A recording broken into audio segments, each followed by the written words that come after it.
Hi, my name is Robin Stevens. I will be appearing on Amber the Fangirl very soon. I'm the puppeteer. I was the puppeteer behind Pob, Jim on Rosie and Jim, Tom on Tots TV, and we look forward to seeing you on Amber the Fangirl.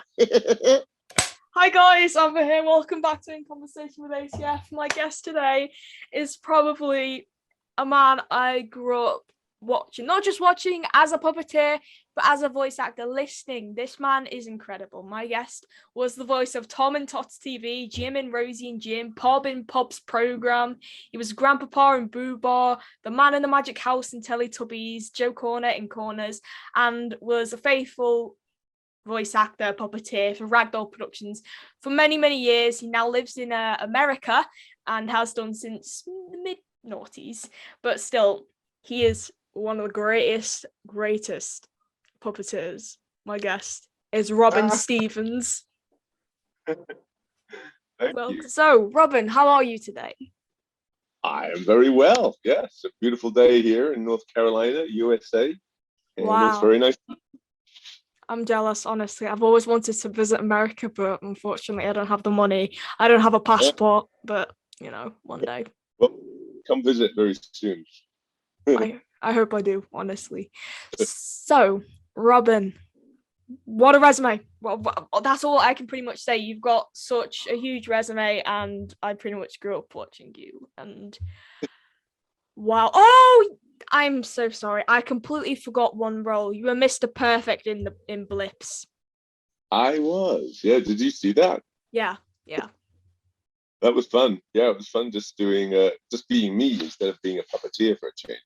Yeah, I thought that was really cool just to see like puppeteers and like live action roles as well as like doing puppeteering and stuff like that when they're completely different characters and stuff like that. Yeah, I thought of Mr. Perfect kind of as a puppet though. I sort of worked to myself as if I was a puppet. Yeah. So, Robin, how did you get your start at Ragdoll Productions? Well, it's quite a long story. I actually trained to be a puppeteer. I didn't go to college. I was an apprentice, which I actually recommend as a way of learning a profession, because I actually went to, I don't know if you have heard of a puppet theatre in Birmingham, it was called Cannon Hill Puppet Theatre. There's Cannon Hill Art Centre still there, but there was a puppet theatre there until a few years ago. And the guy that ran that was called John Blundell. I did puppets as a child, and I kind of wanted to be a puppeteer. I kind of thought you could maybe use puppetry to plant some interesting ideas, some positive ideas in children's minds. You know, that's kind of the idea I had. So I thought I wanted to be a puppeteer. And so I went and trained at this place, Cannon Hill Puppet Theatre, for 4 years. I was an apprentice there. And then there was a character called Roland Rat on TV AM. I don't know if you remember that. Of course, I remember Roland Rat. He was like everywhere in the 2000s. Yeah, but he also trained at Cannon Hill, and he was recommending that my mentor, John Blundell, do a show. And so the woman that ran TV AM children's department was called Anne Wood, and she's the same person that started Ragdoll Productions. Indeed. So I did a little bit of puppetry for her at TV AM. And then when she left TV AM to start Ragdoll, I went with her from TV AM to Ragdoll, and the very first character we did was called Pob. So that's how I met Anne Wood, was through Roland Rat and through John Blundell at Cannon Hill. Wow, so we have pretty much them to thank really for kicking off your career. Because I wrote to all the puppet theatres in England, and most of them said they couldn't really manage having an apprentice. But John said, well, you can come and hang around. I wasn't an apprentice for the first year. I was just an usher, showing children to their seats, and I operated the follow spot. But luckily, my dad actually supported me for that first year. And my dad died, so I thought I actually got a job working for as a clerk for Rank Xerox. Mm-hmm. Clerk, didn't he? Not clerk. Anyway, I've forgotten how to say some English words. But I was about to start work as a clerk for Rank Xerox, and then luckily they called me up and said they would give me a job as a stagehand at Cannon Hill. So that's how my apprenticeship began for 4 years at Cannon Hill Puppet Theatre with John Blundell. Wow, that sounds really interesting. And to think, like, I was thinking, oh yeah, Anne Wood was the one who created Roland Rat, and then she was the same person responsible for creating Tots TV, Rosie and Jim, Brum, Teletubbies, In the Night Garden. Was she involved in the Night Garden? I can't remember. I don't know. Yeah, absolutely. Yeah, totally. Yeah, She and was producer of all those shows. She's still, uh, actually, Ragdoll's still going as well. Her son. yeah, Yeah. It's I think Moon and Me's the latest show that they do. Yeah. Um, Great. May I ask, now that you're living in North America, do you still do anything for Ragdoll, or since you've moved out there, you haven't really, been I involved? have actually. I went back, I think, 2 years ago, and I went to visit them all there, and I did some little pub links for their website. I don't think they've used them yet, but that was fun because I went back to Ragdoll and did some pub for them. And then I met with all of the Rosie and Jim crew for 11 years.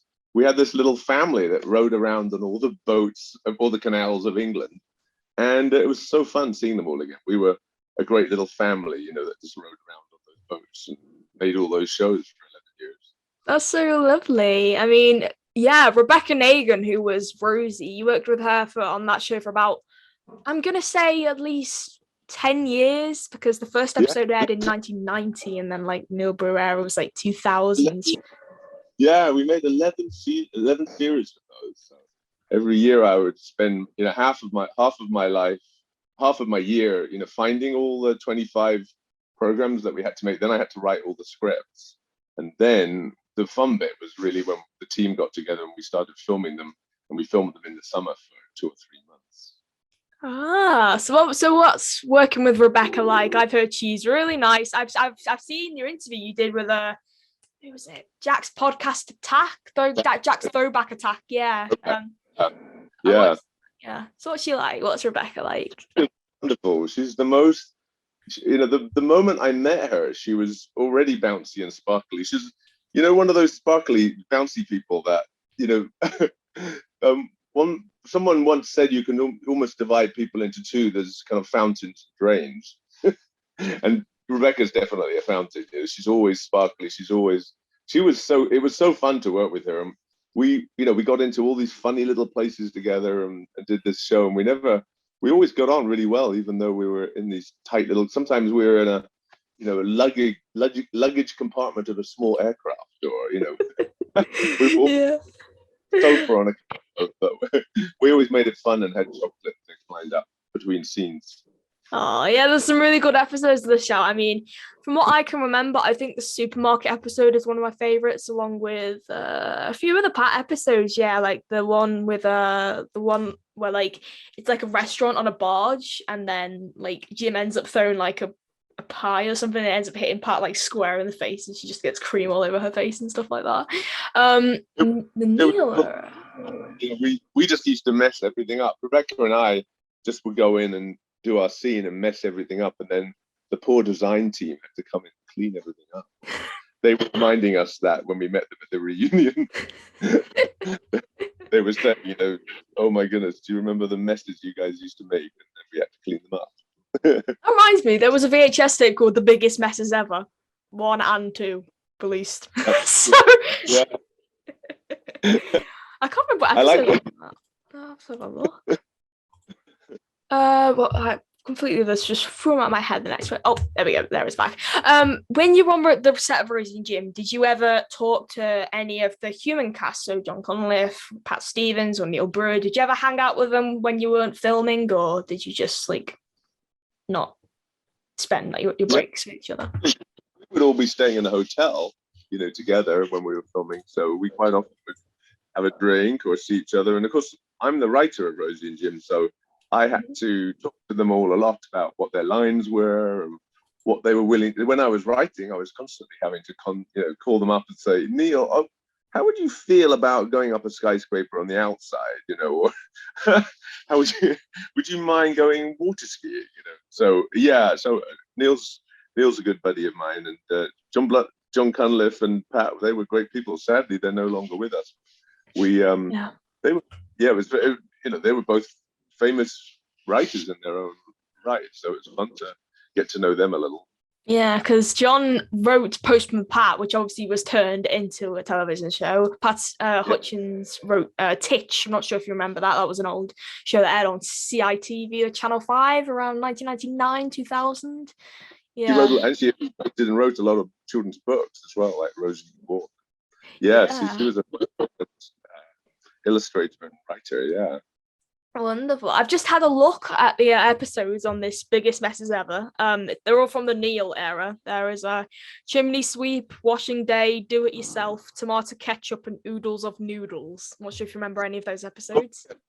The ketchup factory, I remember, because it wasn't just Rebecca and me and Neil, but there was a whole camera crew of Derek, the cameraman, and and they all had to go to all these locations to film, and I remember them all complaining a lot about the ketchup factory because because they actually quite liked ketchup before we went there, but they could barely eat it after that because of the smell and you just don't realize what it's like to go to a ketchup factory until you actually go there and the smell and the feel of the whole place. Wow. Which ketchup factory did you visit? Just out of curiosity, I'm just wondering, do you remember which one it was?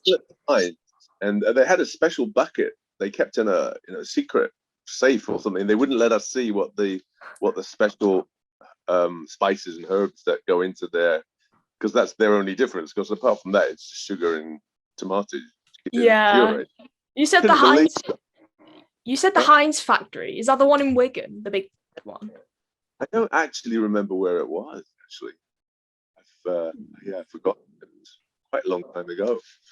Yeah, seems like, oh yeah, this is all done before I was born, so like I only know of Rosie and Jim through YouTube and VHS tapes and DVDs essentially. So, well, at least they're preserved in that sort of format for people of future generations. That makes me feel a little old. Oh, sorry about that. Well, if I'll just make myself old. I turned 18 last week. Oh, well, that is pretty old. Yeah, I got my balloons just hanging up there. Yeah, Bring that it was down. how old it was. Oh, what's that? Oh, wow. Balloon. I There we go, that's fine. just went off to Cannon Hill to learn how to be a puppeteer. So. Oh wow. Wow. It just makes me feel just, nice and warm inside, just to think, oh yeah, as a 3 or 4 year old, I was just watching Rosie and Jim and Tots TV. And as an 18-year-old, I'm still watching it now. Don't judge. I just love revisiting my childhood. There's nothing else really worth watching out there. You might as well watch that. Yeah, exactly. Moving on to Tots TV. Now, what a show. I mean, what would you say was more popular? Tots TV or Rosie and Jim?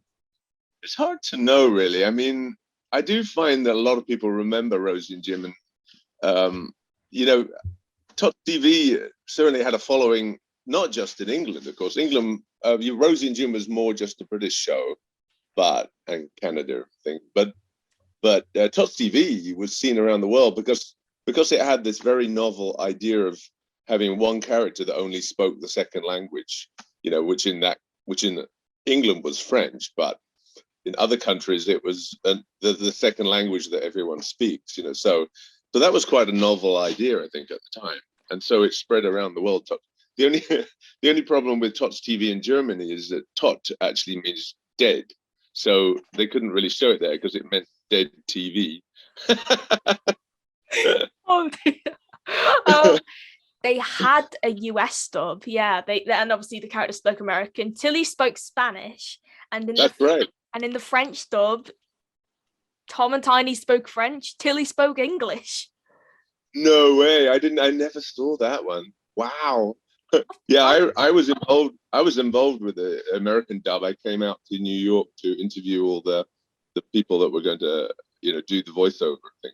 It was hard though because the Americans said that they wouldn't understand what we were saying, but then you see Peppa Pig now, and there's a whole bunch of children now here speaking with a British accent because they love Peppa Pig. So the idea that American children wouldn't be able to understand UK English was ridiculous. But anyway, so it kind of spoiled the show a little bit because the fun thing about writing the scripts, like Andy and I on Tots TV, we wrote the script, so we felt entitled to improvise, and change it. So a lot of the time we were, we based what we were doing around the script, but we were improvising and seeing what happened on the day as well. And we did that on Rosie and Jim as well. That was the nice thing about being the writer. No right to complain if I deviated the script a little bit. Yeah, and Andy, you mean Andrew? You went about Andrew Davenport, if I'm correct. Yeah, Andy Davenport was, He was someone tiny. Yeah, we found him. He was an actor at the time when we first started working with him, and he came to be a puppeteer on Tots TV, and I taught him how to be a puppeteer. Oh. And of course, he went on to make Teletubbies with Anne Wood and also in the Night Garden. So He's just recently done Moon and Me, where it was joint production with the University of Sheffield, actually. That's great. I actually worked on that. They filmed it in Atlanta, which was just down the road from here. So I went and worked on that as the head puppeteer for a little while. So wow. It was fun to see Andy again. Yeah. That's so cool. I've just had a look on YouTube. I found the French dub of Tots TV, in fact. That is so strange. Yeah, I never even thought about, because it was so funny working with a French person, because Andy and I spoke a little bit of French, but we had to translate everything she said. Yeah. So sometimes if we were improvising, she would try improvising, and then we would like, oh, we have no idea what you just said. Yeah. So Tilly always had a slight problem in having as much fun as we did, because she was speaking another language, and then we had to repeat everything she said in English. So. Didn't Tilly have like 3 puppeteers over the course of? Yeah, how it was Virgo, and then Claire, and then Alex. Yeah, I think it was a little hard for them, because Andy and I would dominate a little bit. Because they spoke a different language, it was hard for them. So I think they got a little tired of, it's also hard work puppeteering. You have to hold this thing above your head for hours. So yeah. Some people just have. Let's see if I could share my screen real quick. I found this. Let me just. So I present with not just to you, Robin, but to you at home. This is Opposite TV, Opposite Tots. 1, 2, dos. Oh, this is the Spanish version. Oh my goodness. So this isn't. Oh right. Well, I can't find footage of the French dub. This is the Spanish dub. What language does Tilly speak in this version? English. Oh. And Tom and Tiny speak Spanish. So you thought sí.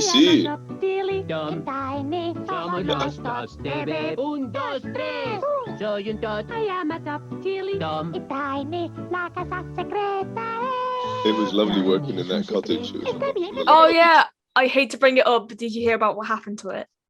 I did, yes. I totally get it, because we found, my assistant and I actually found that location for filming there, and it was just a little woodland area within a big field in the middle of someone's farm, and he very kindly let us build the Tots house there. But then of course they built the Teletubbies place. I was going to say, wasn't that only about like a few minutes away from the Tots TV set? Well, next door actually. So anyway, so he had all these TV people there bothering them for years, and then finally we all went away. And then of course the young people discovered that the Tots house was in their secret little garden. So then people were sneaking into their field. So I think they got a little tired of everyone coming to visit them, because the only way to get there is to go right past their house. So it'd be like having people walking through your garden to and then they destroyed the dome, turned it into a pond, the Teletubbies house, and then they just burnt down the Tots TV cottage, and now it's just a pile of rubble and dirt. Sadly, it's all gone. Yeah, but the nice thing is about video is it does stay on the video forever, which is the main place it should be, really. Yeah, and there's a video that someone's put on YouTube about the construction of the Tots TV cottage, actually. Have you seen it? I haven't seen. I've seen the photographs, actually. Bob Burke was our designer. He actually. He was the boat owner for Rosie and Jim. Yes, he designed the boat, and he designed the house. He designed the Tubby house.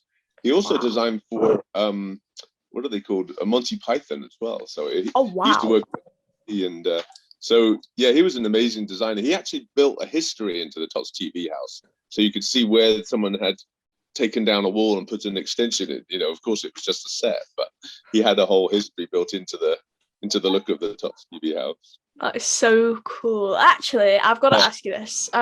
One of my friends went to Ragdoll Productions a few years back. I think like he tried to visit, and then they were like, "Oh, we don't really let it's kind of a working environment," but they let him in anyways. I think like he did a drawing, like a poster, like drawing of Ragdoll's characters, and he sent it to them. And Anne would liked it so much she hung it up in her office. No way. Yeah. So I'm Yeah, not. I can't remember what the poster looks like now. Working for children, that's their motto. They actually, the idea is that they're not just trying to make money, or they're actually trying to make good television for children. That's the idea. Yeah, yeah.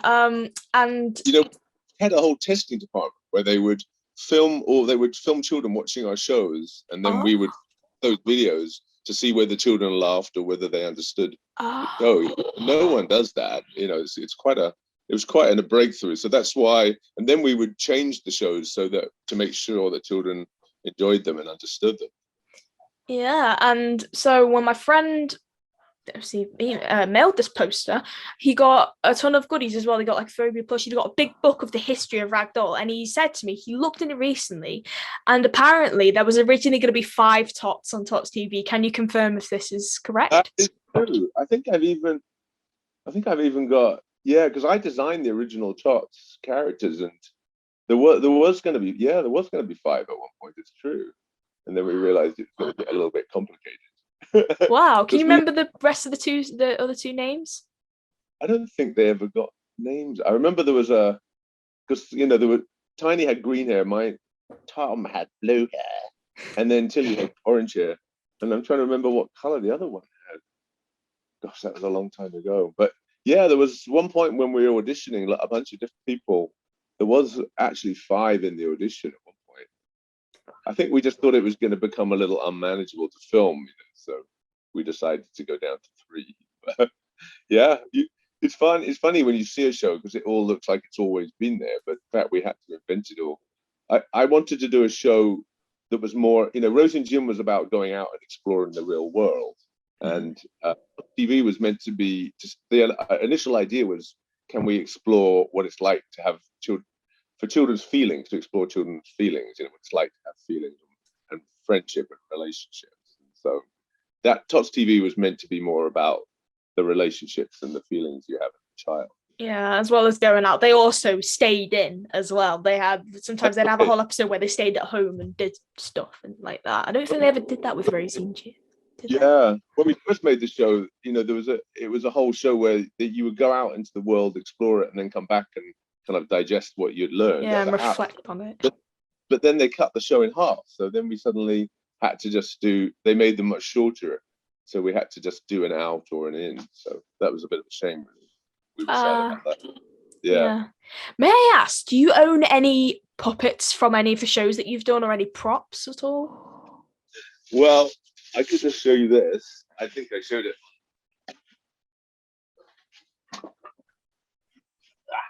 So this is the original duck that I carved. This duck. Wow. He's got flapping wings. Oh my gosh. And his beak. Oh yeah, you were duck on Rosie and Jim. I completely forgot. I'm so sorry. Yeah, so I carved this duck, but this wasn't the duck that we actually used on the show, because he was because Bob made a one that worked better, but he was definitely the prototype. So that's the only thing I have, really. That's so cool though. I do have a Pob as well. I have the imitation Pob. That's so cool. Wow. Yeah. And Pob was made by John Blundell. I was telling you about so that he carved him, and he carves beautiful Japanese masks. Well, he used to when he was alive. So he was a master carver, and he carved Pob as well. But when I first got Pob, I was like, oh my goodness, how do you work a wooden puppet on TV? Because most puppets on TV at that time looked more like the Muppets. It was a bit of a shock to try and figure out how to work a wooden puppet. I had to make lots of little hands for him that I would change each shot, and I had to repaint him each time as well, because he would get covered in rubbish and things. I guess have you ever... Pardon, what did you say? Sorry, it cut out. Have you ever seen Pop? Yeah, show? I have. Yeah. I was wondering what the deal with the spitting on the screen and writing his name. I think in these COVID-19 times, that wouldn't be very hygienic, would it? What was the deal with that? We did get in trouble for that. Well, the idea was that Anne had, when she saw a little boy on a train that, trains in the old days used to have these glass compartments that you would sit, and he was misting the back of the glass up and then writing his name in it. She thought, wouldn't that be an interesting way to start a show if you had a little goblin that lived in the box of your TV? That was when TVs were boxes, of course. Now they're flat, so you can't really live in them as easily. But in the old days, Bob lived in the box of your TV and was trying to write on the back of the screen his name. But he wasn't really meant to be spitting. He was meant to be misting it. And the first time we tried it, we actually tried it with an actual kettle with boiling water coming up through his mouth to mist it. And it actually burned my hand. So that was. And then in the end, we ended up using shoe polish to mist it up. Not shoe polish, like Pledge, the type of thing that you would mist. You clean your table with, furniture polish. Yeah. And but the trouble was, it took so long to cover the whole screen. So to go like that, I was hyperventilating after the second or third shot. So so Bob started going, and so it turned from misting to spit. Also, it didn't really look like mist once it had turned into shoe polish instead of actual steam. So anyway, yes, it turned from misting to spitting, I have to admit. But there were a lot of like Bob. Wow, that's so cool. Moving back onto Tots TV, I'm going to ask about some of the specials that you did, because I know there was American Adventure, there was Big Treasure Adventure, and wow, what was it like to film those, especially American Adventure, because you now live in America? So yeah, I mean, no children's television shows went to different countries. I mean, most children's television shows never even leave the studio, let alone go to another country. So Anne Wood just felt that children deserved to see the real world. So we were really lucky. We were sent all over the world. Yeah, we went to Lapland to film the Christmas special for Tots TV. We went to France to do a whole. We also went to the Cannes Music Film Festival. Because we got an award. Where we did a whole presentation there. really, wow. Yeah, and we came in on a speedboat. And did a whole presentation. That's so cool. Living the jet set life. We went to LA and did a whole bunch of different shows there, and then we went to Australia and did. We went off on the huge sailing ship, the Bounty, the mock-up of the Bounty ship. We went to desert islands, and so yeah, it was amazing. Yeah, what a life we had, and then actually even on Boohbah, when I filmed in Boohbah for a year and a half in Spain on the beaches. So it wasn't the worst job, really. I was getting paid.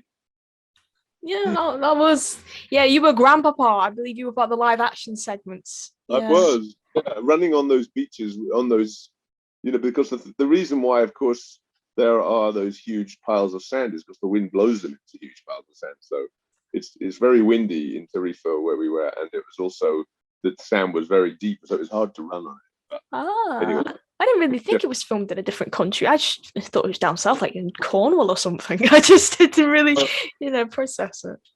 The trouble with filming in England is that the sun doesn't shine long enough, really. The reason why LA is in LA is because the sun shines for so many months per year. And so that was the other reason we had to go abroad, is because we had to make so many shows and we ran out of summer. So we needed to be places where the sun shone. Yeah. So what did you specifically do for Tots TV in Los Angeles? I'm really curious. What were the shows that we did there? What did you do? I thought you meant that you did like an episode of Tots TV in Los Angeles. I was like, what? Went to the cowboy. There's a place where the TV companies film all the cowboy shows. So they have a mock-up cowboy town there where you can go and film. So they were filming a show called something Medicine Woman. I forgot what it was called, but anyway, in between when their bell went, when they stopped filming, we started filming, and they thought we were mad. The Tots were riding around on horses made out of cardboard boxes, being cowboys, and I think Tom was the big bad baddie, and Yeah, we were riding around town on these cardboard horses. And then we went to a Native American place and planted a tree, I think. And then we went to what's yeah, we went to a cafe where they, have those little phones where they can talk to each other. My goodness, I can't remember. Oh, we went and worked with a band, the American marching band, or Oh the yeah, wow. yeah, and we joined in with one of them in LA, and yeah, we did lots of extraordinary things, really. That is so cool, honestly. By any chance, have you met any like American voice actors? Wow, have I met American voice? I actually worked not that long ago with the guy in Star Wars that did Jabba the Hutt. He was the voice of Jabba the Hutt. Really? And yeah, it's funny because I haven't really been in the showbiz world so much here. I've been doing other things. So like the original Jabba the Hutt, that was or like when you say Jabba the Hutt, because there's two voice actors. There's one from obviously A New Hope, who was Larry Ward, who passed away in 2007, and then you've got his Clone Wars voice actor, who's Kevin Michael Richardson. I can't remember his name. Maybe that was who I met. Yeah, I was working with him on a children's TV show in California. Yeah, I think. What was it called? I don't remember actually. It was like a hand. Oh, goodness me, what was it even about? I don't really remember. It wasn't probably something I was that proud of, to be honest. So did you say it keeps getting announced to me? So I've got to put my volume up a little bit. Did you say it was Larry or Kevin you worked with?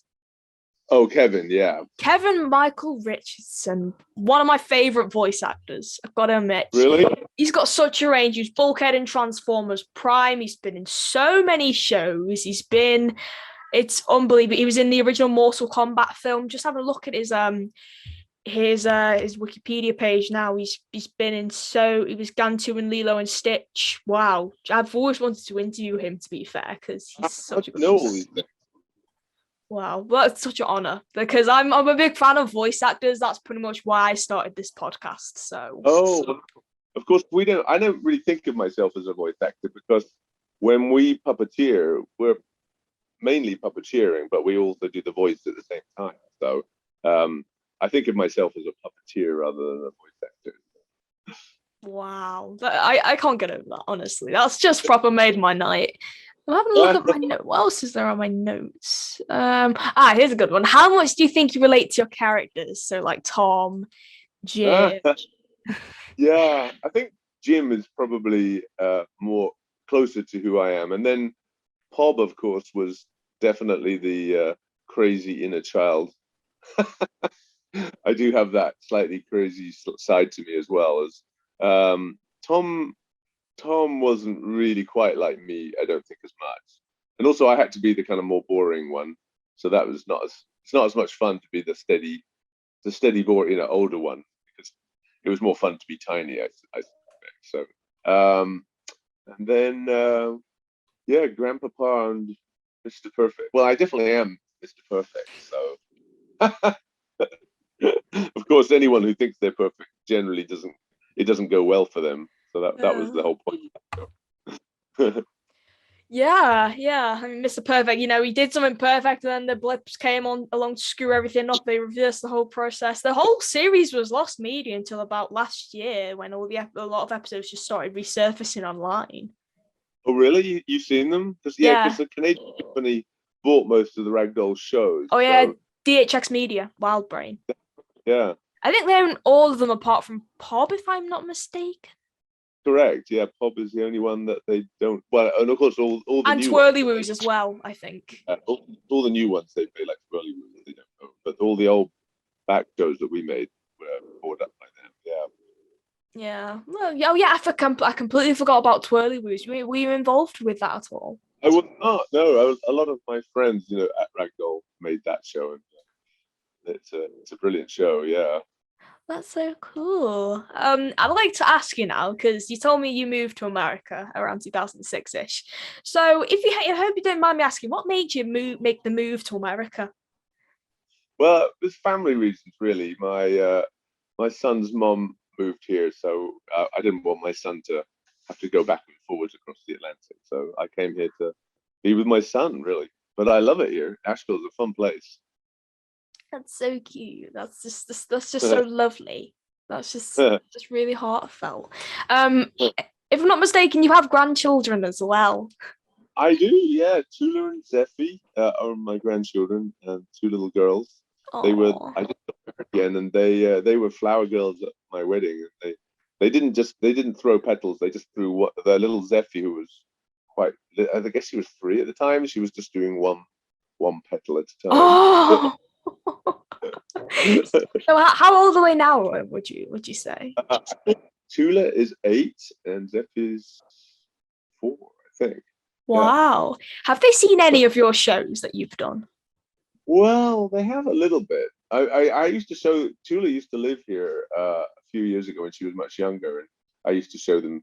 But it's funny how children's tastes have changed. You know, they kind of want to watch cartoons more than they do live shows. So they don't seem to be that interested in watching live shows anymore. Because I guess they've never seen that, so they're more used to seeing cartoons. I see. You said when they used to live there, do they live in England or? They have their own house. Well, I think when they first came to, his mom lived down. Her mom lived downstairs. So for a year or two, a year and a half, Right.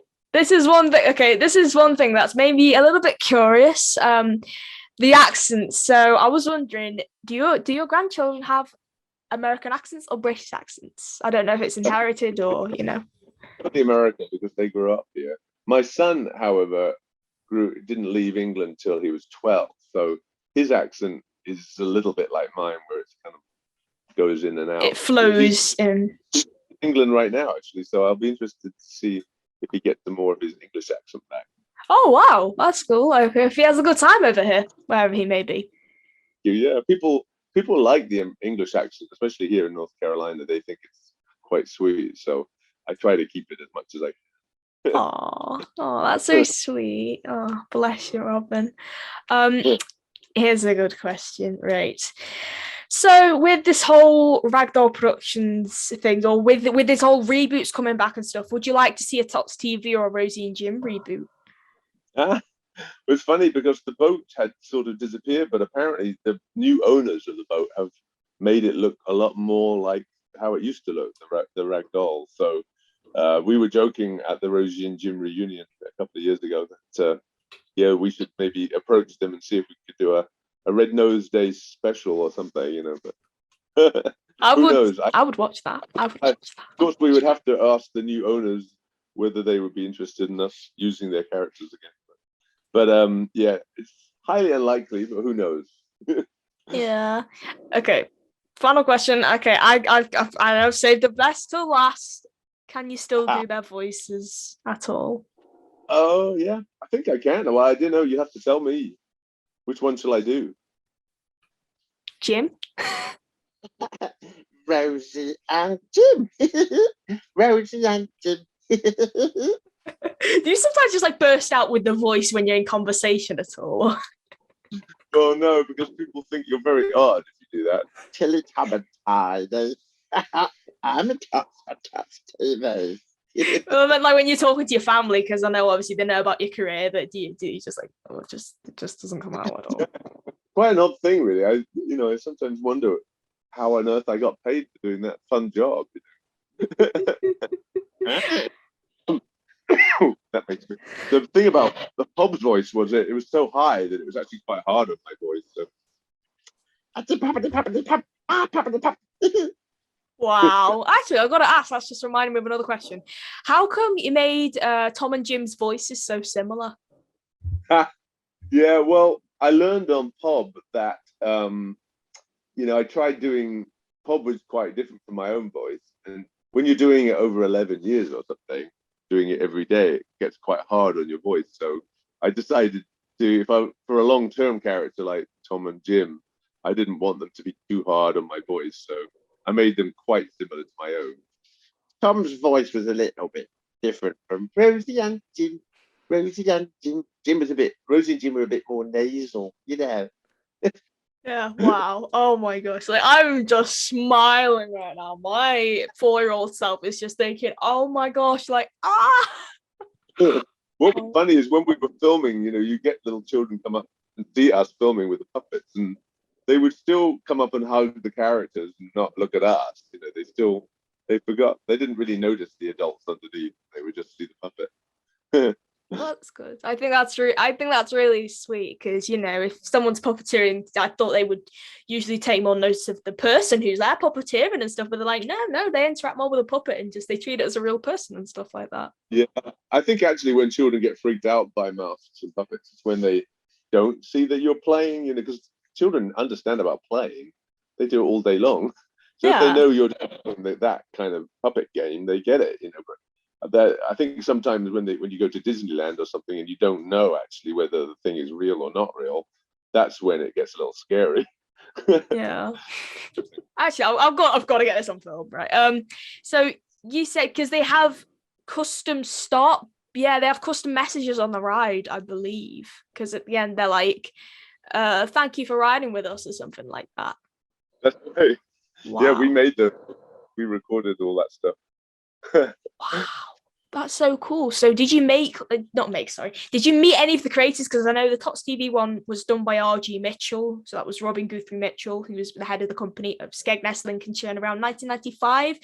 The first Rosie and Jim ride was made in 1993, I think, by OMC Electronics Tewkesbury.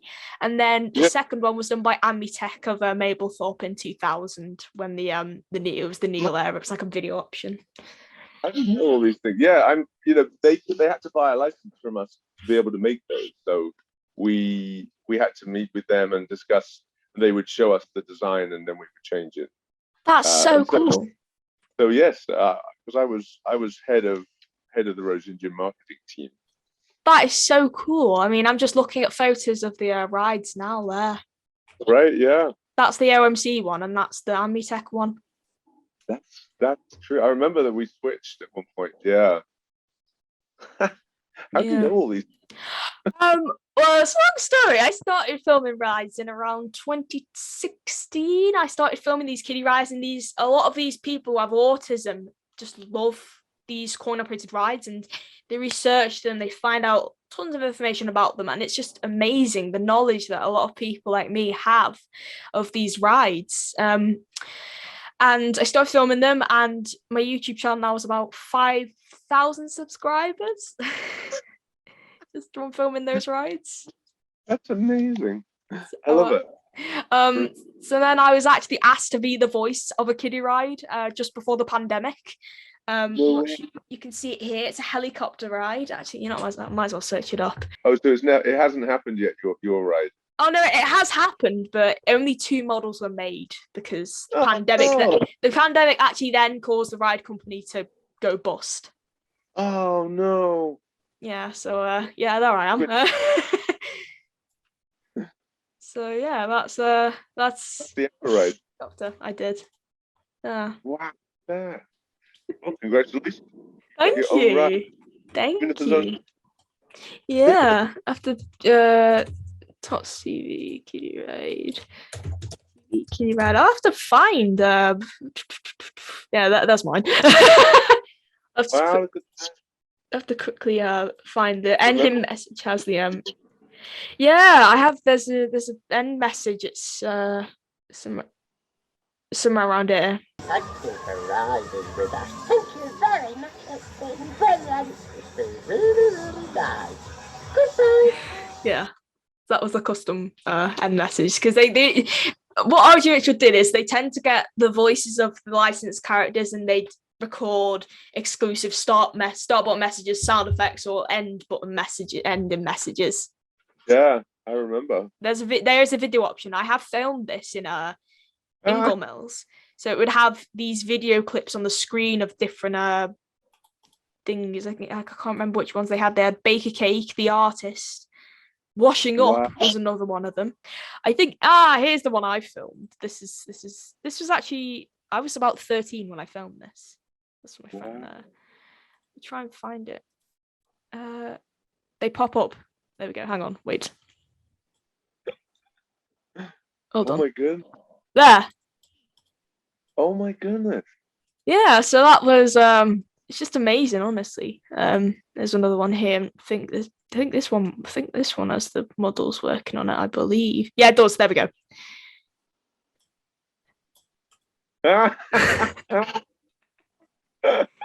Literally just like, I'm literally just gonna have on this video. Oh yes, we also talked to Robin Stevens about the history of Ragdoll kiddie rides. This is the Yeah, I remember discussing, we would sit around the table and talk about these ideas. Really? Yeah. Wow. And in fact, OMC got purchased by Northern Leisure, who were the same people who did that helicopter ride that I did the voice for. They pretty much bought all their catalogue and they added their own voices and stuff like that. So, yeah. It's so cool though. Like, you just remember like discussing the production of this ride. It's amazing. We would do great detail and see lots of sketches, and we would, and then Rebecca and I, of course, would record the voices for those rides. Yeah. Wow, that's so cool. With the Tots TV ride, I don't know which voice of Tilly is on that ride, honestly. It could have been. Yeah, it could have been any of them. It would have been probably later on. Yeah, like I'll have a look. What? When was it released? 1998. This ride was released. So who did it in 1998? The voice of Tilly around the end of it. Yeah. Cabaret. Yeah, I was going to. So who would have been Alexandra, maybe? Yeah. Alex was the last one. Yeah.